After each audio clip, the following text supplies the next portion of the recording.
За къщите мога да фаним той днес, където видяхме да ги строим. Добре, видовете конструкция, които пропуснахме всъщност да споменем, че аз се концентрирах върху най-обичайните. Това е гредореда.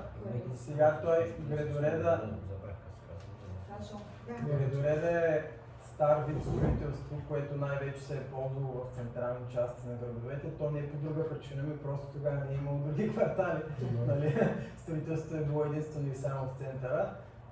Гредореда, мисля, че повечето сгради, в които аз поне съм влизал, това е някъде между 50-та и 70 и някоя година, така се мисля като период. Дори по-рано, С какво се характеризира гредореда? Значи там имаме, първо със сигурност, това не може да са прави от този тип конструкция много висока сграда, най-често са 3 до 4 етажа, много често са и без асансьори вътре. Принципа на тази конструкция отново има бетонни елементи, плочи и колони, а въпросът е, че тези на междуетажите плочите, които стандартно сме свикнали това да бъде бетонна плоча, там е изцяло и само от греди. Недостатъка за мен на това нещо е, че реално то, когато остарее, аз самия съм виждал в доста обекти във времето, то почва да се износва и да прави едно такова леко потъване, прескърцване, провисване, както и да го наречем. Което дори съм виждал къде беше тук някъде по центъра, вече леко в средата, видимо на стаята е така провиснало. Окей, то може да не е проблем чак нещо да се случи, но въпреки това не изглежда добре. При гредореда също, доколкото знам, преустройства са почти невъзможни. Буквално всичко, както е така навързано, то не трябва да изградиш етажа отново, ако искаш. Това е същата конструкция, ако не искаш да минава с добри разрешителни. Да, точно така. И последното, което е, то е много рядко може да го видите, това е пруски свод. Пруския свод, това е нещо, поне доколкото аз съм виждал и са ми обяснявали, това е нещо между гредоредна сграда, обаче с метални елементи вътре. На пруския свод, там това, което знам аз е, че абсолютно нищо не може по никакъв начин да се променя, защото просто това вътре в стените и там, където са вградени някой път, може би и на пода, не съм сигурен, металните елементи, буквално на времето са ползвали същия метал, който е за релсите на влаковете. Такива си представете, много дебели, метални греди с плътни, с достатъчно добър размер, което предполага супер голяма устойчивост. Те са много добре. Това е вечно. Всъщност ти настрани можеш да преустройваш, ти можеш да преустройваш надолу. Тоест, ако искаш да... Ако няма в стените такива елементи. Металните конструкции. Не трябва. Пък те са през 60 см. Стените вече в центъра на града не останаха. Много често са паметници на културата и така нататък. Въобще занимаването с тях, с строителството, устройство и така нататък е висш пилотаж и за самите строители. За последните това строителство малко по-специфично разглеждат и банките, от гледна точка на финансиране, някои им дават много малко или изобщо не им крият работа. Особено в момента, както се чуят така да може да бъде на конструкция, това финансира. И пруския свод ли го То е на по-нисък процент или изобщо не го... Зависи от банката, то няма един политики. По-нисък процент, каква разлика? Може да, примерно, да е около 50% от оценката. Не повече от 50%. Защото това е около 15-20%. Паметник на културата изобщо не се И паметниците на културата, сега понеже то повечето строителства възникват там, където са били къщи, там проблема е, че не може да се промени фасадата, като е паметник на културата, въпреки че има такива строителни фирми във Варна, които по един друг бутафорен начин запазват фасадата и правят нещо съвсем различно запад. А обърна и без. Важното е да запази дали там където е Чили Баймери, точно дето са дигнали отпред, се запази една стена, а по отзад той се и това е по принцип цялата къща. Това е принципно Нали, с много голяма добавена стойност, защото това е къщата, в която е сниман филма, комбина на времето. И те са запазили фасадата и са го направили на някаква настройка на Македония на минето. Македония, 40 адреса, комбина е проекта, вече е готов, който ни го е виждал, между другото, на живо и отвънка изглежда много добре. Имаше един апартамент, постоянно го въртяха, който беше доключен. Да. Значи представете си къщата, ако това е къщата, която излиза на улица Македония, тя е напълно запазена, не само фасадата, челната, цялата и отвътре и всичко. Просто отвътре беше изтърбушена, така да се каже, бяха изляти нови колони, прочи и така нататък. И над нея новата сграда прави ето така и отвътре така. Тук си имаме изцяло ново тяло, което се качва и над Като къщата. рамка, като картина. Много интересно, буквално. много интересно, като те двете даже така изглежда отвънка, нали, че са свързани, но вътрешно най-вероятно. Направихме синагогата. Да, окей, Светле, просто не съм запознат толкова с синагогата.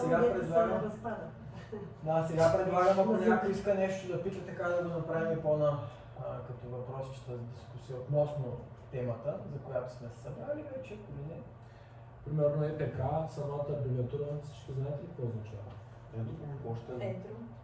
Площен кофраж. Да. Каква е разликата между пълзящ кофраж ПК и ЕПК? Да, Това е такъв много готов въпрос. Аз ще да питам, защото няма... Аз това, което съм срещал като литература в интернет по въпроса, казва, че разликата между ЕПК-то и ПК-то беше само в терасни, като, нали, как да ги различаваш само на външен вид, че на ЕПК-то терасите са такива конзолни издадени, пък на ПК-то са лоджи. Вътре са в самата. Но това е само за да различаваме какво виждаме. А самото строителство, разликата е в начина на строителството. Аз съм питала строител, начина по който се строят самите блокове. Едните се строят с металните колони и допълнително, а другите вече си идват с изрядите стени и се наслаждат. Кои от двете обаче, като да обясним, кои от двете е кое? За аудиторията. Да. Пълзящи Еднозъбнище си върви с колоните. Най-напред се изливат колоните и след това слагат преградните стени, докато само ПК-то, т.е. той си върви, леят се плочки, се слагат... Те даже се леят на място и се Пакет ще вдигаш, но там си върви етаж по етаж, другото върви по Те се леят на всяка плоча, на долната. Използват долната плоча, леят и я вдигат горе, после на следващия етаж. Да, иначе ако трябва да разшифруваме самата абревиатура, той едното с ПК значи пълзящ кофраж, а другото е едро пълзящ кофраж. А при ЕПК, тоест имаме после се дига метална конструкция за външната фасада и се излива на място, аз това не мога да си Ами може и метална за дигане, сега си спомням.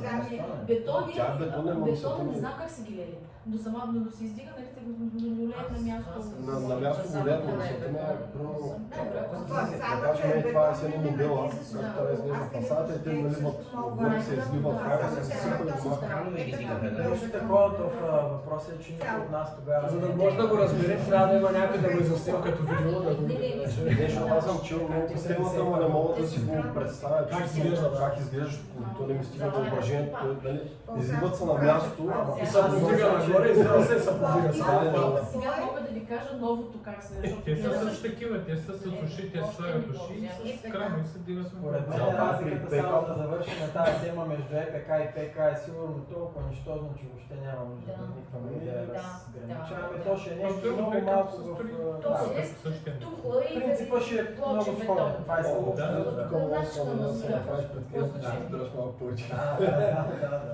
Иначе, като типове строителства и пълзящия кофраж, и едноплощния кофраж, и пакето повдигащи площи, нали дават като три отделни типа. Сега пакето повдигащи, аз даже мисля, че само блока в Търговище е такъв, но никъде други не са нужда. Пакето повдигащи плочи. И в момента също така също се стои. Той е различен, между другото. Аз там се чух и съм спорил. Каква е тази сграда като строителство? Аз бях заложил на ЕПК и после видях, че много преди да пишат ЕПК. Друго е, ама то такова... Няма като опция, нямаш Няма. Пакето Вдигащи плочи, Защото на външен вид се изглежда като ЕПК. Да. Пак е Къде по-зелно е цвет. ЕПК? Бетона, 12-етажни са, Да. приличат на ЕПК блоковете, просто са на малко по-друг принцип. Значи, Аз съм чул 13, специално за нея, да. че пак в заводите на времето изливат предварително тия плочи и ги Да. носят на Точно. обекта и тук се назглавят като Да. конструктор леви. Да. И така най-точно се изрази на Еми да, още. Като панел искаш да Имате кажеш. за Да, идея, да, че близко в момента до една панела. част от новите сгради по същия начин се строят, големите в София ми прави впечатление, даже при мен на Борис по същия начин. Виждам как нали, леят колоните ги леят, но стените си ги носят изидани. Което Като испанския панел. Да. Изидани. Не ги зидат на място на Изидани, не си знам, изидани си ги в крана си ги пуска. Която сграда пък е? Либо ви се Само под мене. Що за днешна дата? Интересно. То това доста ускорява Ама се работа. ускорява, да. Защото ти Да, предварително да. казваш как ще изглежда. Като имаш мерките, ай с гърба за Китайци си ги мраят с мъже. Как ги държите с Най-вероятно са ми, най-вероятно Аз са съм с нещо завършени като работа. повечето дупли са с Те са с вътре. те си имат Освен, че имат гълби имат са- дупки вътре. Да, И изливат вътре в самите точно дупки. така. Те си като лего, както казва Йосиф. Да. Те си влизат, нямат нужда и от... Добре, въпроси по някои от Ще му накарам да видовете, отида да обикалям събития, темите. Специфично, доколкото знам, които са точно между автогара и големи блокове, те някакви шведски Успоредните швейцарски на булевард. всъщност Да, те са на съвсем Владислав. различни пък от всичко друго, доколкото знам. Аз съм Обаче- когато Да, там да, няколко да. пъти жената каза чисто туклен блок. 82-а вика съм Туклено седяла по като го някаква строиха. пак по-особена... Тези деца срещу гробищата, дългия блок. Точно. Не срещу гробищата. Надолу. Отдолу, най-вече надолу. От не между автогарата и патриарха. От долната страна, между автогарата и патриарха. Те са 5 блока. Перпендикулярни, те са 4-5 блока и неколкото знам, не белгийски, или белгийски бяха, или швейцарски. Не точно, някакви не блокове. да стаите да стаите На на времето. средата, пред тях. По-важното, което ви трябва в работата е да знаете кои са ви шайби. На кое казват чайно, на кое казват клони, кое може да пипат, защото нали, масата българина много обича да преустройва да променя. Ама без да питаме. Нали, като видите такава колона или горе такъв трегер, нали, там нали, няма Не може как да ги пипате. Ето много добър пример за носещ елемент. Ето това в средата, примерно в момента, нали, нямаш право по никакъв начин да го пипаш и путаш. Масово в днешно време се строи нали, новото строителство на носещи колони. Тук са трегери. Никой вече не прави цели носещи стени, защото това е много рядко, доста по-скъпо става и нали, после не търпи преустройства. Така че в обичайния случай носещи колони и горе трегери. Където виждате, трегера е носещ елемент в горната част на стаята. И ако махнете колоната, то е най-бързия начин съседите да бъдат на гости. Всички съседи. Шайбите не са ли те са по-широки като стените. Не, Колона е доста по-широка, така е. Сега да кажа, конструктора определя колко ще е широка или тясна, колко желязо ще се сложи, в зависимост от тежината на сградата и височината. Такива шайби, които ти споменаваш, това най-често може да го видите в подземните паркинги на сградите. Защо? Защото там се намират основите и там се изисква да има малко по-голяма стъпка, на което това цялото нещо после ще се носи. Докато вече нагоре и самите жилища, нали, обичайното е точно колоната, която си имаме тук в офиса, тя е добро показно. Нали, долу вече има едни така доста по-широки като шайби, да наречем. Те са си направили стенички, носещи елементи. Значи по-голямата страна е да се води шайба. Не е то важно, някой път може да е в стената. Хубаво да имаш. Те знаеш, че някой път не са изигали, не може да видиш, че една цяла стена, обаче до някъде е стената до колоната, в цялото издато с железа, оттам нататък е издано с тук. Ако ти го вземеш чертежа до него, това означава, това могат да го Само бетон. Тоест над колоната се цялото това се изида с тухли и някъде си имаш врата, си представи, че това е друго помещение, а е оная част отдолу догоре, плътен дебел такъв бетон, колко ще е и колоната и вътре с сериозна ареновка. Ако някой клиент наистина продаде апартамент, където може преустройство на панел, хубаво е да се изисква конструктивен план, защото И тогава пак да бъде съгласувано, защото Той се намира в общината, в архива на точно да, дирекцията. където е сградата, зависи с коя община попада, дали от 10, дали Приморски, нещо такова, там се изисква конструктивен план. Ако говорим за преустройства, то не е случайно е казано, че първо трябва това да се вземе едва ли не разрешение от общината, защото може да станат страшни глупости. Съветвайте клиентите да консултират това с проектант, архитект и така нататък, конструктор, защото иначе просто има вероятност да се направят такива недоразумения, иначе... София имаше май някакъв такъв блок по ЕПК, беше. Случвало се някой да махне, да ги дават по новините. Да. Само, за да може по-добре да разберете. Вижда се, да, това искам да кажа. Всички тези, Штриховани, къде са това са ти? Това са нощи, това нещо не може да го видите. Ето виж, тук е много добър пример за това. Виж до тук как е штриховано. Това цялото сега е направена някаква шайба, а и тук ти го излизат вече. Макар че това най-вероятно е външна страна. Да, винаги около стълбищните клетки и асансьорните шахти е само също. Задължително. Задължително е това. Това е задължително. Там вече не може да избереш. Да, съответно на чертежовите такива колони. Да. Може да е магия, може. Да, аз го показвам, защото не всички знаят. Има случаи, когато идват и обясняват как ще бъде. Брокерът ти казва всичко може да се махне. Нищо не е лошо, защото може да го вземеш целия. Мога да направиш open space. Да.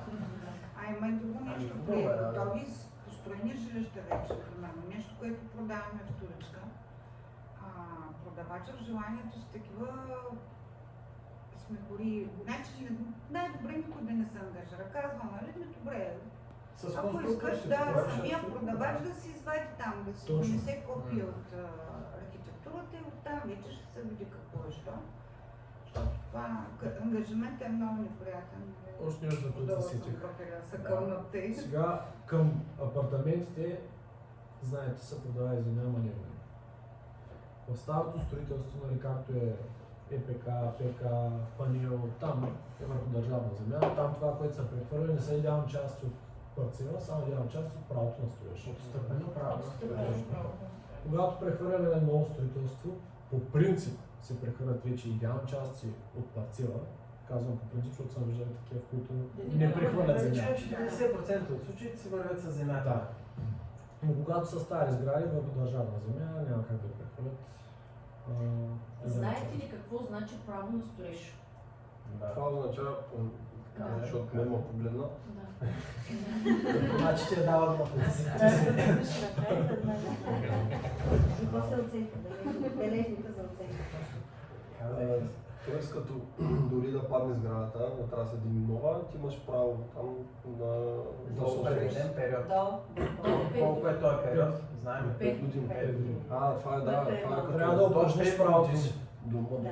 Така ли? Да. Добре, то примерно имаш право на строеж, примерно да кажем, ти имаш парцел, аз съм строителя и го учредявам право на строеж, аз застроя. Това е друго. Да, Чакай, ако до 5 години или до 3 или 5 години беше, ако няма 14 не съм изградил на друг строеж, ти можеш да го отхвърлиш. Трябва право да се го учредяваме, точно така, да. Така е, това е разликата, докато ако имате земя и там където има земя, правото им на строеж на тия хората, ако падне сградата, както каза Кристиан, то си е вечно. Ти си собственик, може да си го почна след 20 години и да си направи блок след 30. Това е единствената разлика, но имате предвид, че това за такъв казус не съм чувал. Мисля, че отстъпеното право на строеж под така почти на 90% препокрива това, което хората реално се натискат всеки път, за да имат тази земя. Въпросът. Да плащаш по-голямо. Аз сега ще ви кажа, И което ще случва се една чуе, вълна това още от е 2000-та година, много силно лоби строително, което се опитваше да непрекъснато прокарваха идеята, че тези панелни блокове просто стари, те трябва да бъдат разрушени. И целта беше приватизация на земята. Реално, но то няма как да стане в тези условия, защото означава една гражданска война на практика. Абсолютно, това са много хора. Но в дългосрочен план не е невъзможно, защото те така или иначе все пак имат някакъв лимит. Да, това е интересно, ще видим Колко е лимита на живота на панел? От 50 до 70 години. Ние вече сме... Края на експлоатацията. Ние сме в по-високата Най-старите най-старите панели са са в Чайка, Експерименталните, в точно. Чайка, първите 62 по-спили Каягор, година. 62 година Да. правим. Те могат да това към изкарат днешна от дата е 90, на ама. 70 години ли се получава? Не, те са Сега, ако няма На течове, 60 и няколко ще изкарат и повече, ама. Да. Ако ги държат да има течове, Ето затова панела, когато някой каже за инвестиция, не може да бъде инвестиция, защото не знаем, когато дойде на този момент, в който той е експлоатационен период, приключи държавата, как ще ги разглежда, защото в Русия, примерно, ги събарят на места вече. И никой прави. Понеже имаш право на строеж, представи си толкова много хора, как ще се обединят, за да Това няма започнат в един да момент, си това строят ясно ще загуби сградата. стойност, това трябва да е ясно. Това трябва да е слагано, да. Разширявам право. Саши тебе търси. Не, съм. Тук мога да покажа един приятел, който в момента си ремонтира панелки. Не знам какво става. Разнасял всичко. Да, къде от едната стая в другата. Да. И той даже буквално тръгва да маха, но той ще бута стената, докато направо се кърти. Между другото, за правото на строеж, нали, за правото на собственост върху идеални части, това, което аз съм чел, че при събаряне на двете сгради, когато имаш само право на строеж, примерно живял си в панелка и сградата пада. Ти имаш право на строеж обаче на конкретна квадратура. 60 панелка си имал, 60, докато като имаш земя, в новата сграда РЗП, какъвто процент си имал, имаш процент отново от квадратурата. Така че земята е процентно колко може да се застрои отново. Не, другото е точно квадратура. И за това имаш идеална част от земята и различни съответстващи, нали, по площ, образуване, съответстващи. Са отразени в процент. И другото, което е различно за страната, за България, защото аз не съм живяла навън, в България правото на строеж е доживотно. В Англия, примерно, може да си купиш къща с право на ползване 50 години, 100 години. Нали, там може и да си купиш и доживотно. Нали, но в зависимост от това.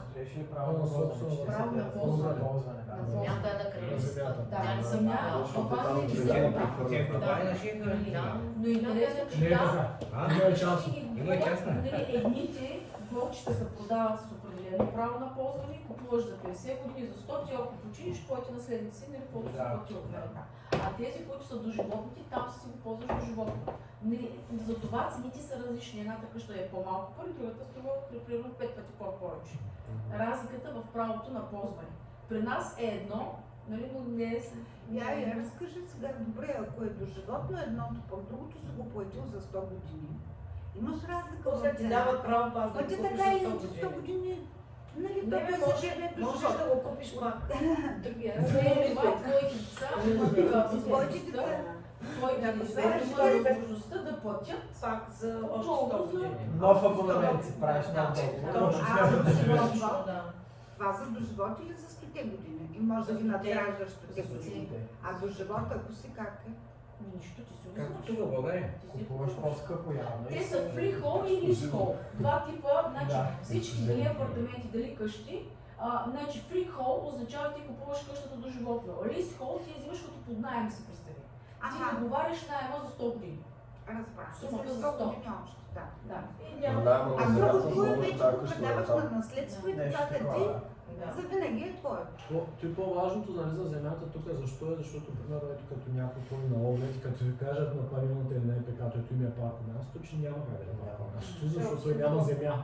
Ама той тук винаги съм спирал, ма баща ми е спирал преди мен, няма никакво значение. Ето точно тези блокчета, където говорихме там до Мак Драйв, където са между кръговото на Левски и Мак Драйв, тези където са, защото нали там преди не беше офиса. И ни паркирахме там един ден, тръгвам някакъв човек ме спира, вика, тук няма как да спираш, тук е частно, ще сложим бариера. И аз викам, така ли? И отварям, нали, направо влиза, той не знае какво спира. Влизам в кадастра и цъкам тук, нали, частно, публично, за публично ползване. Викам, къде е, викаме твоето, къде на кого е, кой като какъв сложи. Викам, изобщо не си давайте парите, защото тази бариера още на първия някой ще е блъсне, ще е премара. Така че няма такова нещо, като имам панелка и там ми е парко място, въпреки че има една туба с вода. Имаш право да построиш същата сграда в същия обем и да получиш същото жилище де факто, нали? Това е правото на строеж. Ако не са сменени параметри. А сега интересно ми е. Ако параметрите са намалени и сградата падне, Да, не може строиш по новото законодателство. Може да е по-малко, може да е същото. Да, затова казвам, не ти е гаранция, че като има 60 квадрата и тук 15 етажа, по новото вече е 10 етажа. Не изпамне, ако си. Нали, може да имаш също Въпреки, че както говорят, нали, така се гледа практиката, пък ние не сме виждали такава практика, не се е случвало. променя се градоустройството. То все още няма при нас такова нещо, което няма да дадем за пример, Да. просто си говорим. Примерно показателите тук са били кит 5, после става кит 6, примерно и така, защото примерно са се събрали главните архитекти. Променена е зоната по общия устройствен план, да. И вече показателите се променят. Примерно, както тя казва, имаш право на строеж за толкова, обаче когато всички имат право на строеж за едно и също, което е било преди да се събори, сградата трябва да е по същия начин. Обаче показателите, като са променени, трябва да има съобразяване с новите. Имаше един момент, в който тази земя, отстъпеното право на строеж, можеше да се купи от областния управител. Бяха няколко и такива години. Защото и в Виница доста къщи са с отстъпено право на строеж. И галата. В галата са много малко. И в Аксаково има. Така. И имаше един прозорец, в който можеше да се купи и не беше скъпо и процедурата беше лесна. Но малко хора се усетиха. Да, ние направихме едно такова на Виница. Беше доста елементарно, нищо особено. Цената беше така добра и ако са се усетили и кажат, че имат такова нещо, наистина има. Купено. И блок има така. Искаш да питаш нещо преди маничко, ако все още искаш да го... Да, в смисъл както е примерно градоустройството, да кажем примерно Владиславово, ако ще строиш там, примерно трябва да ти е с сграда с смесено предназначение. И примерно за да може да стане това нещо, трябва по определен начин да се сменят там параметрите, както е кин, това, това, за да може Какво, знаете ли какво значи смесено предназначение? Дайте да тръгнем там. Какво значи смесено, всички знаем ли какво значи смесено предназначение? Едната част от сградата трябва да Не можеш да правиш само жилище.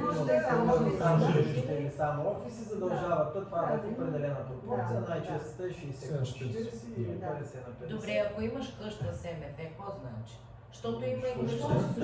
Отново същото. Не е задължително да бъдат само. Ама ти имаш една малка къща, но 100 квадрата, какво правиш на 2 етажа? Не, в СМФ е първа, ако трябва да си правиш къща, от сега ти казвам, че тя няма да е с жилищен статут тази къща. Ако е заварено положение, аз живея там от 50 години, ако 5 години са направили общия устройствен, никой няма да ми събори къщата. Но ако аз реша утре да я събарям и да му дам да строи сграда, той ще прави зона. Естествено, да. Той е за бъдещо времето. Значи проекта ни Варненчик, нали всички го знаете вече достатъчно добре, че продавахме 60% от сградата, което е супер поздравление. Нали, там попада в такава зона за смесено обслужваща и така нататък. И в нали, параметрите отстрани в разшифровката си пише позволява се жилищно, но не само изцяло. Пропорцията е 60/40. Тези 40 ти си преценяваш какво да ги правиш. Трябва да са ателиенца, трябва да са офиси, трябва да са кабинети, трябва да са търговски площи долу и така нататък. Ами ние се опитваме да няма, не знам това сега за видеото подходящо ли. Ще опитваме да няма ателиенца и... Аз ще ви кажа как го презентираме на всички. Единият вход ще е апарт-хотел просто и така ще мине. А другия, северните ще са ателиета. Ще има само едната в единия вход, само едните вътрешно останалите северните, само те ще са ателиенца. И това е вход Б, вход А е статут на апарт-хотел, което няма никаква разлика, с изключение, че трябва да се изгради фоайе. Да, долу трябва да има една рецепция, ние сме предвидили пространството за рецепция, слага се едно бюро и всички са щастливи. Както е в нашия офис долу. Да. Това е. А тези апарт-хотелите всъщност после ако някой иска финансиране, не всички няма проблем. Не така, ОББ не финансират в момента. Но това е Unicredit не финансира. ДСК съм питал, няма никакъв проблем. Валиант съм питал, окей съм. Само че да това е статут на апартамент, но сградата, че не пише многофамилна жилищна сграда, а пише апарт-хотел. А това апарт-хотел. Идеята е, че може да се отдават под найем и да се ползва с търговска цел. Това е нишата в закона. На Кабако има доста такива. Да, добре да не се вече може да си направиш нещо, каквото си да не променяш. Не знам. Ами да, другия вариант са 40% от цялата сграда са си доста обекти, които трябва да бъдат с друг статут и почва да става леко специфично, клиентите се сърдят. Сега, ако локацията ти позволява да направиш един-два етажа целите офисни с кабинети, търговско да има долу, супер, правиш ги нагоре са ти жилището, тогава покриваш пропорцията. Нали, но в нашия случай локацията не позволява да се насочиш с кабинети. Перспективно гледане при общия устройствен план. Те се променят. Това може да се промени, нали? Година беше ясно, че няма на къде да се разширява града. Че аз не знам, защото така се другата възможност за разширяване е на юг и това, което изкупиха тези парцели, които са около над галата точно, огромни парцели, които буквално насилствено бяха изкупени. Вие сте малки, ма 2004-2005 година мога да ви кажа, че имаше голям бой за тия парцели. На мен се иска да излезем от частното, да говорим конкретно. Говоря за това, че не, просто исках да кажа, че просто беше глупаво, нали, да бъде да очертаят така зоните, казват тя. Така зони с задължително СМФ. Да, специално нали, там за зоната. райони, в които няма как да се съберат наобщо. Сега мен ми се иска да хванем етапите на строителството. Да. Време, за да може, когато продавате в строеж, нали, технически да говорите и да сте наясно кое колко време отнема. Нали, и то реално колко време отнема, защото много пъти се обещават неща, които не могат да се няма как да се изпълнят. От подаване на документи до строителното разрешение, в момента между година и половина и 3 години вадите строително разрешение, ако тръгнете от самата нула, без никакви документи, в смисъл, че няма документи, няма идеен проект, няма сменени статути на земята. Да, нали, минимум от година и половина до 3, в зависимост от кое место и кой град. Ако имаме само, примерно, статута обаче, няма нужда да сме, но там нататък, защото по принцип е малко по-честия случай. Колко Аз бих казал година и половина. Не може да влезе в година и половина, сега той ще го потвърди. Скоро ще разбере. Да, скоро ще разбере. Направихме смяна на статута. На земята. Просто не много само плавно в момента беше работеше до някъде направо. помежду си и кметствата, затова аз смятам, че технически по-скоро другите етапи, които добре да разкажеш. но тогава се продават и парцели в Това е важно, защото ако клиента дойде на такъв етап, примерно тук ще се строи, хубаво, дайте дам 1000 евро за всяко, колко време ще чакам да знаем, нали? Да знаете, че година и половина, 3 излизат документите за строителство. В този диапазон. Тя дава най-разтегнати. По-трудните проекти, ако е по-голям проект, ако зоната е, нали, попаднеш на избори, които често в България се случва. Един куп чакаме от кметство Приморски, извиняй, само много бърза скоба и 5 пъти звъня и ми казва, защото от кмета се смени, каза нищо не подписваме и това, нали, някакви недоумения, които 6 месеца нищо не правят. Гражданите страдат, защото кмета бил нов, нали, това не звучи като минаха изборите и пак не се разбраха кой ще управлява и да, и така и после вече като имаме протокол 2, открита строителна площадка. Вземате строителното разрешение, издава се строително разрешение от общината. Има 2 седмици обжалване. Когато минат 2 седмици, разрешението влиза в сила. След като влезе в сила, се подава допълнително документи по самата сграда и чакате около месец, месец и половина. Акт 2, това е откъде ще минават отпадъците и трасето и къде ще се движат камионите. Това е акт 2, строителна линия, така известната на акт 2. С светлото и с Данила сделката, ето ги правят чака, тези строители принципно никога не подписват на разрешение, точно на акт 2. Точно на акт 2. Това има логика, защото тогава почват реалните физически действия, докато е документа. Много е важно, когато, понеже виждам много грешки, когато започнат да продават колегите в строеж. Първо, кой строи? От кой строи има 2 неща. Кой дава парите инвеститора и кой носи стъпите. Това са 2 различни фирми в повечето случаи. Може и да е една. Инвеститор и изпълнител. Да. Но ако понеже аз като запитам кой строи, ами не знам, голям е. Гошо. Това ми се отговаря, не знам, голям е. Доказан строител. И то колега, който е с много опит. Може е дребен. За панелките пишат обява, нали, доказан строител, аз съм казал, това е точно. Да, Затова инвеститора може да е един, строителът да е друг, може и да е една фирма. Нали, да. Проверявате коя е фирмата, която се ангажира да го финансира и да го строи. Нали, има ли с други строежи, няма ли, от колко години строят, как строят, на какви схеми. Нали, там после ще обясняваме за фирмите. Уточнили сме кой ще го строи, кой ще го плати, кой ще го финансира. Нали? Кой разписва договорите? Нали, пълномощник ли е, адвоката ли е, самия строител ли е, и ако ви разписват поставени лица, в повечето случаи има схема. Като казвам поставени, упълномощени, като изключа големите фирми, които там е ясно, че те са управители към фирмата, но ако не са конкретно назначени към фирмата и е сложил господин адвоката да подписва. Адвокат с пълномощно. Трябва да след това. Кой носи отговорността? Аз ти давам 50 евра и откъде ги търся, ако не тръгнеш да строиш, ако нищо не си правиш. Какъв е риска, че много от тях искат да събират пари в началото кешовица, ти като ги дадеш на мен като адвокат се появявам, аз ти подписвам, този кеш го взимам, аз съм реалният собственик и някъде въобще не си му виждам. Аз като какъв ги взимам. Да, това е. Ако всичко е по банката, да речем, че малко по-чести от нещата. Да, но те най-често искат в началото. Когато има пълномощник, много лесно се бяга от сделката, разбрал, не разбрал, съгласил се, не се съгласил от цената на апартамента. Затова хубаво е да знаете, да сте се виждали или да знаете кой строи, кой ще го строи и кой е зад обекта. Една голяма част хората си дават парите и не знаят въобще, и то пак казвам, хора с много в нашия бизнес. Така, откриваме строителната линия. Първа копка, почваме да копаем. Акт 2. От зависимост колко са подземните нива, дали минус 1, дали минус 2, дали минус 3, има един технологически процес, който отнема много време.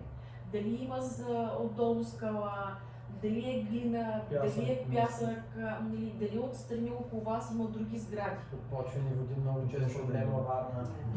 Да, подпочвени. Но има ли сгради, вие трябва да укрепите.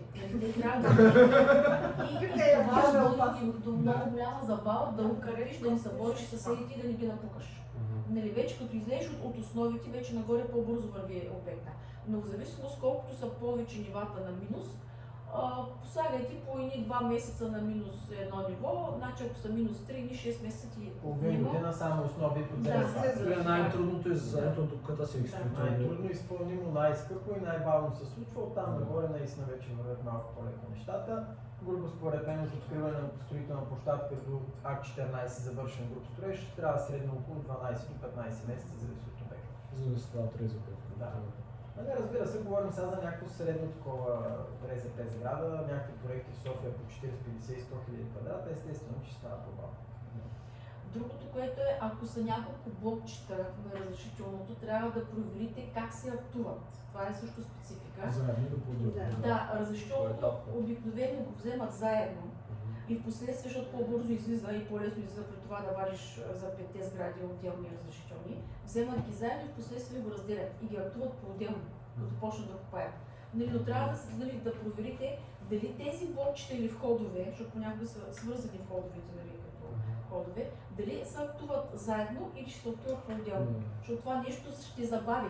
Аз мога да строя днес едното блокче за една година, навързвайки другите 5 и ако съм обвързала актуването с първото блокче, означава, че след 6 години ще актувам на цялата сграда. Първото блокче ще има так 16, стил от петото след 6 години. Да. За да не ги прави по-отделно, ами наведнъж. Да, първото чака другите. Което ако трябва тук малко да го разясним, вече така, хората, които имат опит и знаят какво правят, никой не прави така документацията, защото си наясно, че 6 години никой няма да иска да чака от среща и това рефлектира върху теб си. Сега, въпросът е следния, че повечето пъти като питат, те всеки път ще кажа, не, по-отделно ги актувам, обаче какво се получава, че ги след това знаят. Предварителни договори, нали? Вписваме неустойки в края на Аз казвам какво да обръщате внимание, защото брокера продава и не знае на кого, кой дава парите, кой ще го построи, как ще го построи и как ще се актува. Аз казвам от опита до момента какво ми се е случило. Затова да обръщате внимание, защото като насложите на един договор, да те първа да тръгваме да оправим едни обещания, които въобще не могат да се случат, е много сложничко, да ни кажа. Обикновено се разваля сделката при, ако сте тръгнали, ако не сте ги подготвили правилно. груб строеж. Какво значи груб строеж? Окей. Като изпълнение. Разписан акт 14. Какво технически означава груб Трябва да се строеж? върши отгоре това. Пробива. Покрива. Завършена конструкция на сградата. Тук ли е бетон тотално? Тухли, бетон и И покрив. И И покрив. Това е грубия строеж. Когато реално една сграда има вече акт 14, сигурно някои от вас го знаят, някои не, тогава реално настъпва фактическата промяна в кадастри и навсякъде и тези обекти започват да съществуват като самостоятелни обекти. Допреди това всичко е само едно отстъпено право на строеж. За апартамент 5, 6, 7, 10, офис, кабинет, който си е купил от нас и вече на акт 14 реално тези неща ги има в С папките се нанасят в кадастъра. документите, което е етапа, на който вече може и банка да влезе в сделката да ви финансира с ипотечен кредит, говоря. Има адрес с администрация. Самото нанасяне е бавно и като се подписват договорите, трябва да, когато е с кредит, човека трябва да се предвиди, защото строителя има един месец срок, за да внесе изобщо документите. И оттам нататък още 21 работни дни, което е още един месец на кадастъра да нанесе, реално 2 месеца отиват само за нанасене. Да. Ето, което е Като опит. И как са чакали 2 месеца, става още Аз по-страшно. реално Именно, точно за ще да да кажа. подписват договорите, трябва да се 3 месеца. предвиди това нещо, нали, в предварителните договори. Клиента да знае, че не може като има акт 14 и след една седмица да получи кредит. Да. Като преди да имаме акт 14, нали, пак естествено може да не се случи нотариална сделка, прехвърляме, Да. само че Да. прехвърляме Право за строеж. с договор за строително-монтажни Да. работи. Това е. Сега, Договор за строителство. Да. Сега някои взимат по банка, нали, по това севери, някои взимат само кеш. По-добре и там да има някаква част по банка обаче. После от акт 14, разкажи Дани нататък. Започва, в смисъл, те могат и паралелно, докато е грубия строеж, също да вървят другите процеси, но обикновено ги карат след това. След грубия строеж започват вече ВиК изграждане, инсталация на цялата Затваря се сграда. сградата с дограма, най-често преди тия процеси, за да Да, може да има да. цялостна линия, да са пълни вътре с дъждове. Да, тя дограмата е, за да ни влиза водата вътре при Да, Външната изолация се поставя вече по новите стандарти, различното за външната изолация, че няма да е 10 см, а е 12. Една идея още се дигнали изолацията. Замислих се само нещо, че прекъсвам за правото на строеж, когато се прехвърля, имаш нещо, което не се облага. Дали тогава нямаше местен данък при прехвърлянето или строителя не дължеше ДДС, когато прехвърля правото? И тези са в данъчното се нанася обекта, когато е нанесен в кадастъра. И преди това нямате изграден обект. Имате един въздух и бъдещи планове и идеи, какво може да се построи. реално данъци започват да се От дължат акт след акт 16 16. са данъците. И какъв е данък в такъв случай? Експлоатация няма данък. Тогава по-скоро вече след акт 14 имате далеч по-нормални оценки на самите обекти. Да. И ако тръгнем ние да си го прехвърляме, вече не мога мина на 5000 лева, както с правото на строеж. Това е спецификата. При грубия строеж договор идва някъде в момента да ми прави впечатление за Варна, че Половината да, от около половината това, от което продажната ще е цена. реално да Да. данъчна оценка след време. Да. Така, тръгва строителството, ВиК, ел, измазване вътре на стените. Това се води БДС стандарт. Вътре измазани стени, шпакловани, под излят. Банята също е на шпакловка, тя е груба, не е финната шпакловка, която се очаква да е по стените в спалните или дневната. Или циментова замазка. Да, има циментово. Стълбищата трябва да са завършени вече до ключ, там дали да имате ламинат. Това е на акт 15. Това е след акт 14 към акт 15. Това е вече цялото завършване на сградата. Един важен момент, извинявай се, че прекъсвам, понеже тръгнахме за общия чат за апартамента. Терасите принципно е редно да са вече и те завършени, там те ръкоти и така нататък, въпреки че валенци. Все повече стават прекалено скъпо и вече го остават. Това са една група тарикати, които, да кажем, че си позволиха последните На мен ми са вратичката, ама това е да ни грозна го работа. правят. Трябва да се допуска. Да, първо аз ще сложа зелени плочки, тя сини, ти кафе, то става. Гаранция имаш за фасадната изолация. Аз не знам Не, то е само пода. Те оставят пода на едно хидро и ти викат ми ти какво си решиш. Не е по-добре да си го направиш Какво сам. значи Отколкото те ще го направиш. Да, има цялост. Ти имаш проблема Защото трябва да го кърпиш Така беше, Ама не, виж, сега само ще прекъсвам. Реално това е тераса, това е открито, нали така? Ама разбира И ти, се. примерно, ако обаче не си направиш качествено там, ако има течове, какво носиш, говорим за Ще протече на долните Да. си Докато Ама- строителя, Понеже много пъти излизат проблеми с течовете, Смяташ, че от тук терасите, го правят. ама те носят По отговорност. принцип има гаранция за Да. Той същия майстор ще го направи. Аз ще ви кажа, че нашия жена, която е купила апартамента си 2001 година и до ден днешен този апартамент е на БДС. При една такава, както и в случая в нашия блок, терасата е такава, аз не знам какво правят съседите отдолу, нали? Сами се катерят, сами Сами си катериш, сами си го правиш. Да. за да се изолираш, защото това е това са частните случаи, изключаем тях. Ами, Не излезем от част, той не е частен случай, говорим дали за тези, които не завършват терасите. Да. Това искам да кажа, като Бяха дойде единици такъв сгради, купувач. да. Това бяха единици, Това е сега риска. пазара са... Дай да довършим само Да. 16 темата, да Да. можем после да Да. Ако имате течови, стандартно при повечето случаи са от сифоните на терасите, уточнявам най-напред виждате сифона и оттам нататък тръгвате да гледате всички неща. Масово те ги правят, но не ги правят Добре изпълнено. да, това е една пластмаса, която отстрани на самата тръба за сифоните има отстрани една допълнително излиза като шапка, така да бъде. Това трябва да се залепи на хидроизолацията. Да. Масово ги им слагат едни гвозди, ги начупват, но не ги лепят. И оттам идва проблема, че не е залепено и под нея подлива водата. Влиза водата по сифона, но тя заобикаля отдолу, под нея се подлива, понеже има сигурно 5 случая с терасите, винаги проблема е един и същ. Затова уточнявам, ако им тече терасата, сменят сифона и да го залепят. И ако не стане, тогава правите всичко останало. Лека отметка с сифоните. Има бяг 15 вече. Да, има МЯК 15. АК 15 е изцяло завършена сграда от до. Завършен тротуар, завършено озеленяване. Да, много пъти брокера вижда, че фасадата е готова, а отвън по строителна площадка трябва да имате тротуари завършени, трябва да има поставено озеленяване, трябва да е поставен асансьора. Обикновено не се пуска да работи Даже и след так 16. Да, нали, за да се пусне асансьора да работи, това също е много важно да го знаете. Трябва да има фирма, която да е минала, да го е лицензирала, да е разписан договор за обслужване и чак тогава се пуска асансьора. Демек, докато не влезете на общо събрание и не си изберете кой ще поддържа асансьора и няма такъв договор, асансьора няма да тръгне. Може да е поставен, но той няма да върви.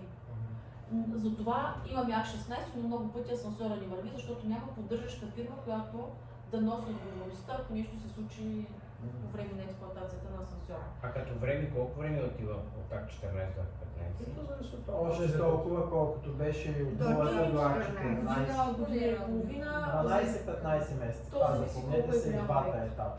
Да. 3 години документи, една година и половина до АК 14, една година, до тук 6 години. Вече са да речем, че малко по-крайно нещата. Да бъде да събереш Чакай, сме пари. стигнали до АК 16. АК 16 не сме стигнали, не са ти дали пенсията. За трудците ще има. Значи от началото на строителната линия до края, минимум 2 години, до 4, зависимо от големината или 5 на обектите, който зависи колко е РСП, да. Такива, като видите груп строеж, ще спомня, като кажа година, като е с АК 16. За малка строеж, сградичка, година и да. половина още. За малка сградичка, Въпреки, че да. там пак е спорно. Година и половина. След строеж, Забравяте монополистите за АК 16. Ама там не е задължително. Те нямат, ако говорим за ЕРП-тата, те не са фактор за разрешение за ползване. така, фасадата, кооперацията е завършена. Имате... Мария, можеш ли да ми... Аз като говоря ти да мълчиш? Добре. Да, благодаря ти. И обратно. Малко като малките деца е работа там. И обратно. Записана, разписани акт 15, отдел